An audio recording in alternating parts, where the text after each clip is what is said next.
Chapter 7, Episode 2 Next year will not come. As Falma enrolled, he regretted not using his eyes to check the health of the students. A condition that would never have gone unnoticed with Blondel's brain tumor if he had had regular checkups.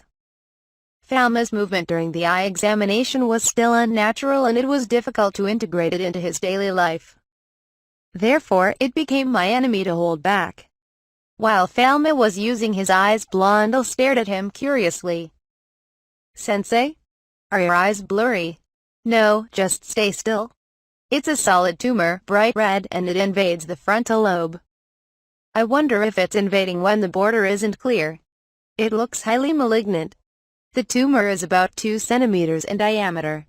The tumor may have caused the cognitive decline and forced him to steal test questions." The more I thought about it, the more I thought it would have been a mistake to blame her without listening to the circumstances. With that in mind, I'm looking for malignant tumors. Medulloblastoma, glioma. Glioma. A reaction was seen. Falma further refined the classifications and determined the malignancy grade. Glioblastoma. It definitely looks like glioblastoma. Glioblastoma, a tumor arising from glial cells in the brain, is the most malignant type of brain tumor. Surgical excision is difficult because of the unclear boundaries of the tumor. And even with multidisciplinary treatment such as surgery, chemotherapy and radiotherapy, there is no effective treatment for radical cure, and the life expectancy is short, about 14 months. The 5-year survival rate is only 8%. It was the disease that took the life of his younger sister Chiyu. His younger sister Chiyu Yakutani, who can't even remember her face, was paid to make the divine medicine. She died after a fierce battle with surgery, chemotherapy and radiation therapy. Trying to expand Falma's treatment method in his mind, first consider the standard treatment. On Earth, the first thing you should do is a craniotomy. In terms of brain surgery, neither the Imperial Medical Corps nor Falma had any experience at all. Experimental surgeries are reportedly performed at Nova Root Medical University, but the success rate is disastrous and almost all of them die within a few weeks of surgery. Even if he had received information about surgical procedures from the Holy Land and working with Claude, the Empire's leading surgeon, he probably should not have. The date of her surgery will be the date of her death. The current Department of Medicine at Imperial Medical School does not have enough credibility to entrust brain surgery.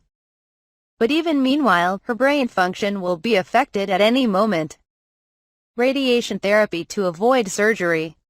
It's not that we can't produce radioactive material, but it's unlikely that we will be able to control the dose. This proposal is on hold. Chemotherapy, the standard treatment for glioblastoma, is given in combination with radiation therapy and chemotherapy immediately after surgery.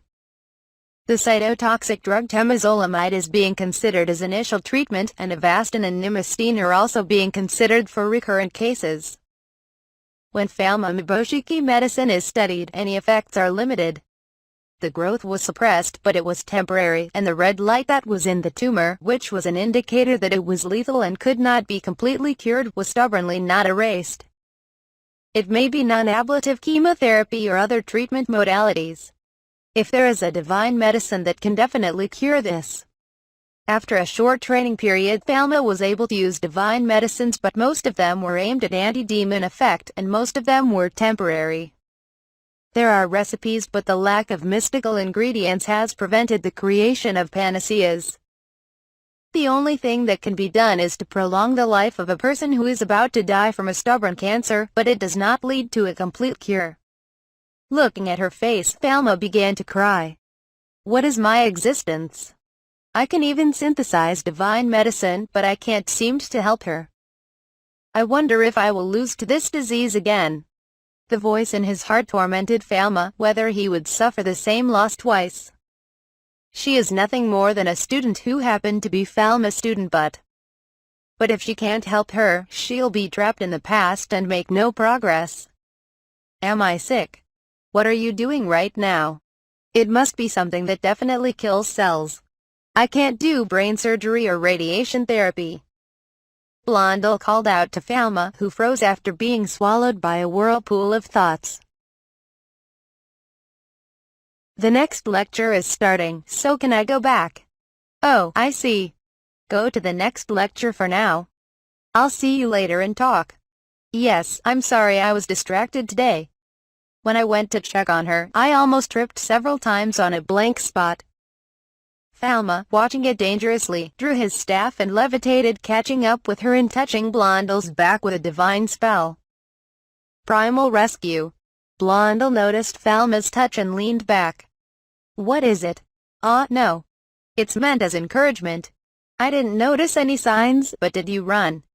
Primal aid works against severely wounded people on the brink of death. But we don't know if it can slow the progression of brain tumors. Still, I kept it as an insurance policy. Fortunately, her gait shake seems to have been suppressed after she called Primordial Rescue. Please don't scare me. Sorry. Thinking about it, Falma scratched his head, thinking that he was on the verge of sexual harassment. Falma said goodbye to them with a small sigh without a treatment plan.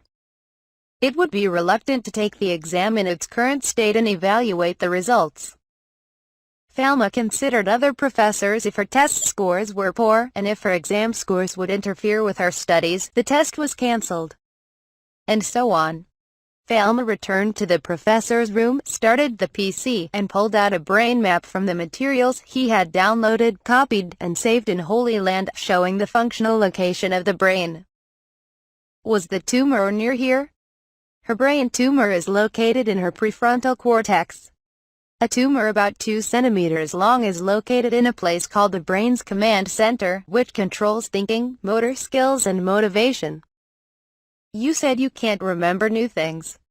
It is a symptom that occurs when the hippocampus, which controls memory, is damaged, but the location of her tumor is different. According to her chief complaint, is it more accurate to say that she can't concentrate or remember? And when she steals test questions, she is in a state where she can't even judge right or wrong. That has to be painful for her. Rehabilitation of her brain damage is the next step, and the first priority is to treat the tumor as soon as possible. It would be nice if the tumor could be completely removed, but this tumor has spread to infiltrate the brain area. It turned out that there were no effective drugs for chemotherapy, so Falma came up with the idea of ruling out chemotherapy without removing the tumor. If chemotherapy doesn't work, then let's physically kill it. 1. Block all the blood vessels that supply nutrients to the tumor, and the tumor will be attacked and necrotized. 2. Tag the tumor with an antibody and destroy the entire tumor with the ability to eliminate the tagged substance. 3. Dip Falma's hand into his brain, grasp the tumor with both hands, and process toxic substances and substances that cause cell death, such as calcium, in high concentration. 4. Induce cell death by deleting phospholipids that make up DNA in a certain area. Even if you kill the tumor, you still need to be careful. If a tumor is destroyed at once, a large amount of dead cells and cell degradation products of released nucleic acids will enter the blood, leading to the so-called tumor lysis syndrome. For this reason, it is better to divide it into several times or delete it by specifying the area. All these should be feasible ideas for the current Falma. However, this tumor spreads finely as if it penetrates a sponge, and it is not a perfect one that can destroy even the invading cells. That's why I don't have time to leave it alone for a second. This tumor grows very fast and doubles in a week or two. If possible, I would like to act today. Professor. Good job. Zoe served tea and sweets to Falma, who was lost in thought. What are you worried about this time? I've been thinking about how to treat a somewhat difficult patient. I can't help you. Do you want me to at least rub your shoulders? Zoe puts her hand on Falma's shoulder and tries to rub it. Yes, I'm grateful for your feelings, but I'm fine now. I saw the professor from here in the big greenhouse trying to make skin contact with a student, but is the girl the patient? Apparently, what was happening in the greenhouse was observed from the professor's office. That's what you say? Why do you think so? I thought it was unusual for the professor to contact a student, so I wondered if he was treating her or something. You're perceptive. I'm not going to tell anyone, so don't worry. I'm the professor's secretary. To remove any suspicion of sexual harassment, Thelma briefly confided in Zoe about Blondell's situation. There was someone who had overheard the story. It was Emmerich, who was in the lab next to the professor's office. The door is open and you can hear it. Then, as luck would have it, Josephine came by. Professor, what happened to Blondell? Please tell me in detail. Oops, Emmerich and Josephine were there. Emmerich, in particular, was an absolute lab dweller, and his presence in the laboratory had become commonplace, so Thelma didn't even notice. Thelma suppressed his brow and said, Is Blondell a brain tumor? Is he malignant? Emmerich raised a voice that sounded like a scream and rushed over to Thelma. And the next moment he took out his textbook, which was his Bible, from the next room, opened the page on brain tumors and showed it to Thelma. And so did Josephine. Which one do you suspect? When Thelma reluctantly pointed his finger, his expression hardened. Because Emmerich knows how scary glioblastoma can be. What is this? The situation is worse than me with familial fatal insomnia. The median survival time should have been less than a year. Yes, the glioblastoma. Worst case scenario, he may only live a year. Next year, maybe not. Emmerich asked what area of the brain it was in and how big it was. And Thelma's answer, which came back, I noted without leaving out a single word. Emmerich mumbles as if he were gone. Professor, the experiment is over for today, so I'm going to finish it early and go home. Good job. I think you understand, but we haven't talked about it yet. Yes, even though my mouth is torn, I won't say anything more. Me too, Josephine replied, her face pale. It wasn't that Thelma didn't trust Emmerich and Josephine's tight-lipped mouths, but Emmerich in particular was the type who wouldn't let anyone hide behind his face, so it was too easy to tell. It would be meaningless if Blondell noticed before a cure had been established. What are you going to do with this tumor, Professor? Josephine asked shyly. As far as Josephine knows, there is no cure, and it is hopeless. I'm thinking about what to do, but I'm not going to let it go. Besides, the survival rate is not 0%. I wanted to hear your words. Oh, I'm open to all possibilities. Then I'll also want to participate in the treatment. When Emmerich heard Thelma's words, he left the professor's room with determined steps. Wow, me too. Is there anything I can do? Miss Josephine would be happy if you could help her study. Okay. I'll do my best to teach you. Josephine nodded strongly and retreated to the lab. Until now, Thelma had never thought of them as a fighting force to treat intractable diseases. Emmerich, however, had already begun to study modern medicine and was on her way to overcoming hereditary diseases for which Earth medicine had not yet found a cure. Emmerich, in particular, may be somewhat sympathetic to her as a carrier of a deadly brain disease. Yes, the more brains the better. Thelma noticed his student's growth and nodded broadly as if to change his perception. Emmerich spotted Blondell among the students preparing for exams in the library. He approached with big steps and sat down on the seat next to him. Blondell shrugged his shoulders, perhaps overwhelmed by Emmerich sitting next to him, even though there were other seats available. Emmerich is already a big, rough young man. He also caused problems by selling Thelma fights in divine art games. Even though he wasn't Blondell, he winced as he got closer. What? I'm going to do this. I never failed the exam. Emmerich handed Blondell several notebooks as if he were squeezing them. It's a notebook that he, the most gifted student in his class, never let anyone borrow, even when asked. I'll do it. If you don't have this, what are you going to do with your studies?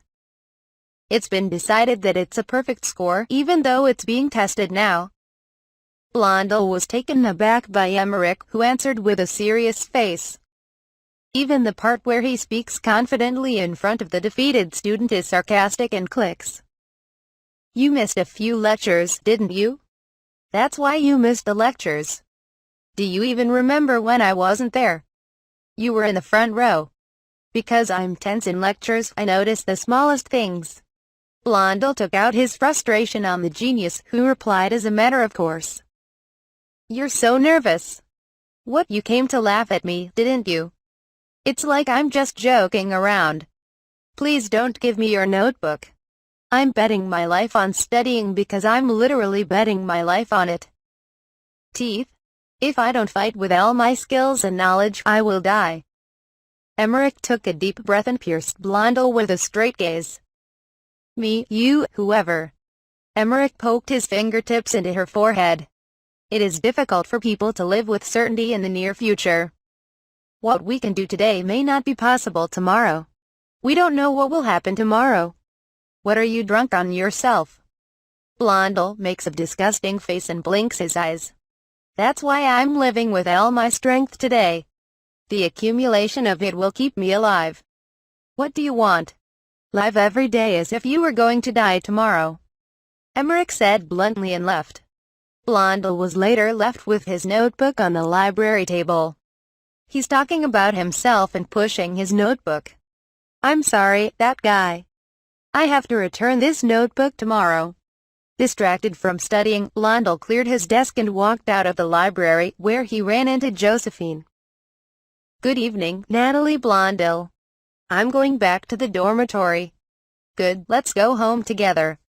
Josephine pats him on the shoulder and forcibly invites him. "Hey, why don't you come to my house? Mom and Dad are away on business today and the servants are out, so you can stay the night." Blondel and Josephine are not very close classmates. "It feels strange to suddenly talk to me in a familiar way and invite me to my house." "Why? Emmerich Bauer is good. You're good. Maybe it's the difference between professors? Since we are classmates in the same faculty and department, it's okay to worry about it. I need you to look out for me." Hey, you're going back to the dorm right now, aren't you? Come on over, I have that delicious stew I made this morning." Blondel followed Josephine's house in a half-train. Josephine seated Blondel, who was shy and absent-minded, in the room and invited him to a dinner of bread, stew and grilled fish which they both enjoyed. "Thank you for the food. Hey, let's study for the exam together from now on. You'll study when you get home, right?" The only thing students do before an exam is study. Blondel is at a loss for words. Josephine quickly prepared tea for the two and stopped Blondel. Reluctantly, she pulls out a notebook and a text message. After a while, Josephine, looking at Blondel's hands, made a realization. "Hey, Natalie. It's not important.